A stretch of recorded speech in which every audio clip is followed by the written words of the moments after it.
Assalamualaikum warahmatullahi wabarakatuh. My name is Fatihah Yasefira from Kasbi. Ketika saya masih muda, saya memulai karir saya sebagai seorang aktris. Bahkan ibuku tidak bebas mengantarkanku ke Manhattan untuk audisi. Aku akan naik kereta dari pinggiran kota New Jersey dan bertemu ayahku yang akan meninggalkan mejanya di kantor hukum tempat dia bekerja. Dan kami akan bertemu di bawah kedatangan platform dan tempat keberangkatan di stasiun yang kami kemudian akan naik kereta bawah tanah bersama-sama. Ketika kami muncul, dia akan bertanya, ke arah mana utara? Saya tidak pernah menemukan utara pada awalnya, tetapi saya mengikuti audisi cukup banyak dan ayah saya terus bertanya, ke arah mana utara? Seiring waktu saya menjadi lebih baik dalam menemukannya. Saya dikejutkan oleh ingatan itu kemarin saat saya naik pesawat untuk datang ke sini. Tidak hanya sejauh mana hidup saya telah berkembang sejak saat itu, tapi juga betapa berartinya pelajaran yang tampaknya kecil itu. Ketika saya masih kecil, ayah saya mengembangkan ide pengarahan saya dan sekarang, sebagai orang dewasa, saya mempercayai kemampuan saya untuk menavigasi ruang angkasa. Ayah saya membantu memberi kepercayaan diri untuk membimbing diri saya sendiri melalui dunia.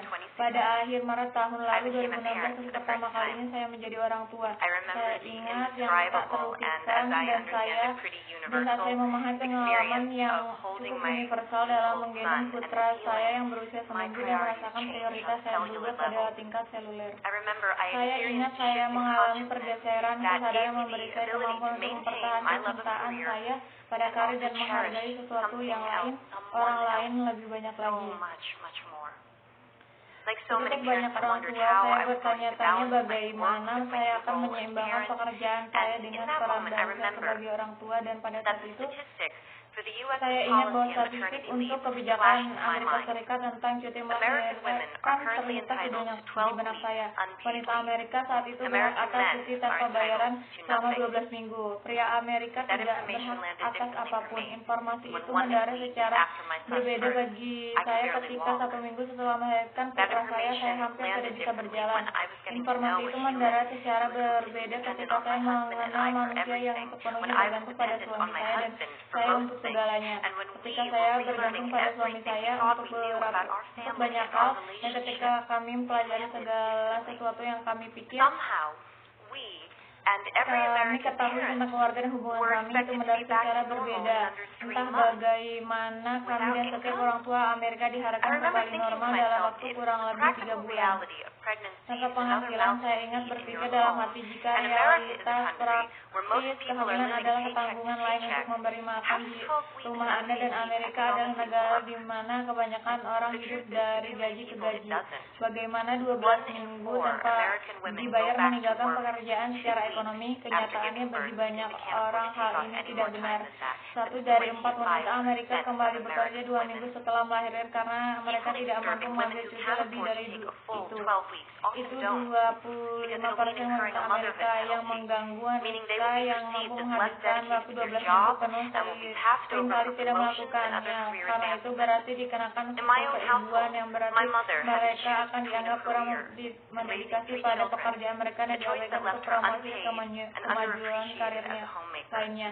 Dalam rumah tangga sendiri, ibu saya selalu memilih antara karir dan membesarkan 3 anak. Sebuah pilihan yang membuat tidak dibayar dan kurang dihargai sebagai ibu rumah tangga karena tidak ada dukungan untuk kedua jauh tersebut.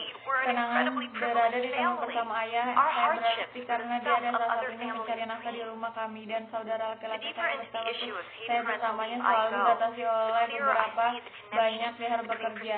Kami adalah keluarga yang sangat istimewa. Kesulitan kami adalah impian keluarga lain. Semakin dalam saya membahas masalah cuti berbayar, makin jelas saya melihat hubungan antara masih ada hambatan kesejahteraan pemberdayaan manusia dalam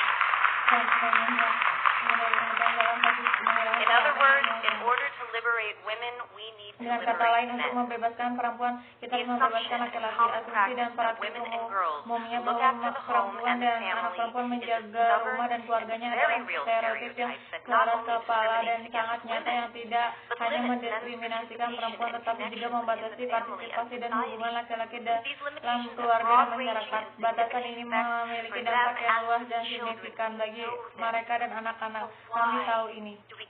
Jadi mengapa kita harus meremehkan ayah dan ibu yang terlalu membebani? Cuti orang tua yang dibayar bukan tentang mengambil cuti kerja, ini tentang menciptakan kebebasan untuk mendefinisikan peran memilih, bagaimana menginvestasikan waktu dan membangun siklus perilaku baru yang positif. Perusahaan yang menawarkan cuti orang tua yang dibayar untuk karyawan telah melaporkan peningkatan retensi karyawan, mengurangi ketidakhadiran dan biaya pelatihan selama produktif, meningkatkan produktivitas dan moral. Jauh dari tidak mampu membayar cuti sebagai orang tua, tampaknya kita tidak mampu untuk tidak membayar. Faktanya, sebuah penelitian Swedia menunjukkan bahwa setiap bulan ayah menggunakan alat cuti pendapatan ibu meningkat sebesar 6,7%, dan itu 6,7% lebih banyak kebebasan yang untuk seluruh keluarga. Data dari survei laki-laki kesetaraan gender internasional menunjukkan bahwa sebagian besar ayah melaporkan bahwa mereka akan lebih sedikit kerja, lebih sedikit jika itu berarti mereka akan menghabiskan lebih banyak waktu dengan anak-anak mereka dan mengambil utas yang disebutkan Perdana Menteri. Saya ingin bertanya, berapa banyak dari kita di sini hari ini yang melihat ayah kita cukup tumbuh?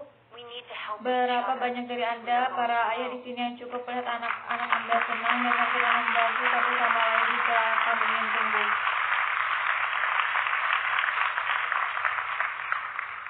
Bersama dengan wanita PBB, saya mengeluarkan seruan untuk bertindak bagi negara, perusahaan, dan institusi secara global untuk meningkatkan dan menjadi juara untuk cuti berbayar. Pada tahun 2003, ketentuan untuk cuti orang tua hanya ada di 66 negara dari 190 negara anggota PBB.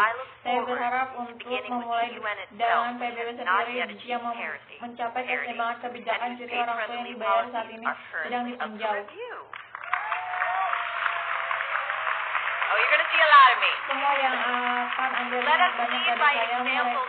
Mari kita memimpin dengan memberi contoh dalam menciptakan dunia di mana perempuan dan laki-laki tidak dihukum secara ekonomi karena ia menjadi orang tua.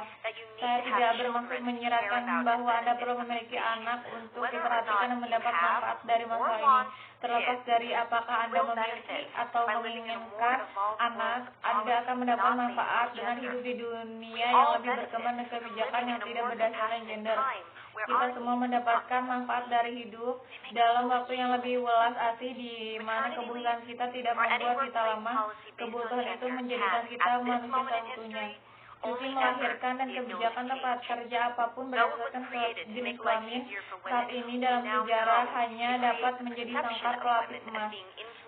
Pikiran itu dibuat untuk membuat hidup lebih mudah bagi perempuan. Kita sekarang tahu itu menciptakan persepsi perempuan sebagai tidak nyaman di tempat kerja. Kita sekarang tahu mengikat manusia ke jalur yang terbatas secara emosional, dan itu tidak bisa menurut definisi medis realitas dunia di mana ada lebih dari satu jenis keluarga modern. Beberapa keluarga memiliki ayah yang bagaimana seperti itu melahirkan melayani mereka. Hari ini di Hari Perempuan Internasional, saya ingin mengucapkan terima kasih kepada semua pihak yang telah bertindak sebelumnya dalam membuat kebijakan kita saat ini.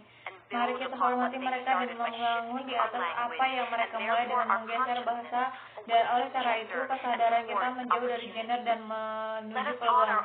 Mari kita menghormati pengorbanan orang tua kita sendiri dan menciptakan jalan yang lebih adil, lebih jauh mencapai kebenaran untuk mendefinisikan semua kehidupan kita, terutama kehidupan anak kita, karena cuti berbayar tidak lebih dari memberi lebih banyak waktu untuk orang tua untuk dihabiskan bersama anak-anak mereka. Ini mengubah cerita tentang apa yang anak-anak amati dan kemungkinan mendengar dari diri mereka sendiri. Saya melihat alasan untuk harapan di negara saya sendiri, Amerika Serikat, saat ini satu-satunya negara berpenghasilan di dunia tanpa cuti melahirkan, apalagi cuti orang tua. Berdasarkan pekerjaan besar telah dimulai di negara bagian New York, California, New Jersey, Rhode Island, dan Washington, saat ini mereka membayar program cuti orang tua. Ibu negara Charlene McRae dan wali kota Bill de Blasio telah memberikan cuti pengasuhan yang dibayar kepada lebih dari 20.000 pegawai pemerintah di New York City.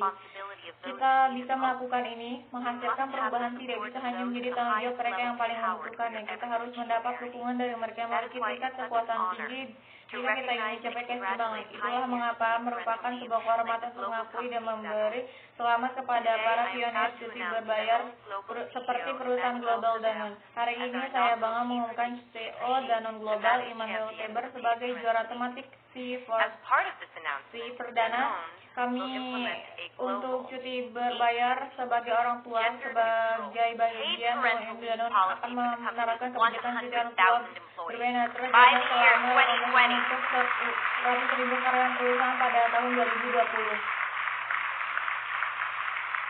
Monsieur Faber,